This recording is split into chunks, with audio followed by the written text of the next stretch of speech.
Everything that the cult did was incredibly deliberate, intentional, based on psychological research and experiments and torture to teach us that the cult is all powerful, that the cult would always have control over our life or death, whether we would get to live, and teach us that we had to be absolutely compliant and silent and never ever try to fight back or escape, or they would kill us.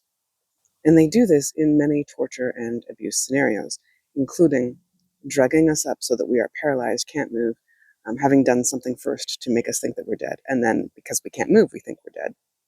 Put us in a coffin, bury us, bring us back up, and then either have a fake funeral where they are talking about the rules that we broke and how we could have been saved if we had followed those rules, or giving us a drug that keeps us, like brings us back from the paralyzation, and then telling us that the only reason that we are alive and that the cult brought us back to life is because of the cult. The cult has complete and utter control over our life, and that if we ever try to escape, they will not bring us back. They will not bring us alive again.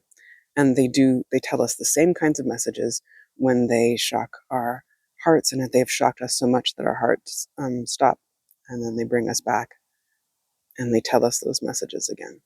And they do that in so many different ways when they kill us, or they make us think that they have killed us, like stopped our heart or stopped our breathing, and then resuscitated us and brought us back, telling us over and over and over, verbally, never mind through what they're doing, that the cult has complete and utter control over our life or our death. They use weapons, they use torture techniques, they use psychological manipulation, they use experiments, and they make us believe that they have complete and utter control over our lives. It is incredibly hard for cult torture survivors to speak out, because that is one of the rules. We're not allowed to try to escape, to actually escape. It can take years. It took me most of my life. Even though I was working on the trauma memories, I was working on the mind control messages, I could see what they'd done. It still took me so long to escape and to get safe. And it makes sense when you look at everything that they do, and these are only pieces of what they actually do. And when you think about how most of the adults that we were allowed to have contact with were cult involved and would report back in everyday time, and then in the torture, the ritualized torture at night, and some of the torture in the day, it was a lot of adults who had complete and utter control over our bodies and our lives.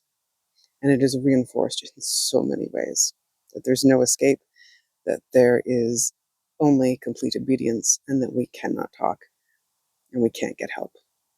And they also reinforce that by having cult members dress up as police and lawyers and doctors and children's aid workers and all of that.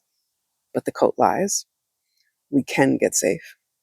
We can talk about what happened to us. We can find good, safe people in the world. It just might take some time, but we can.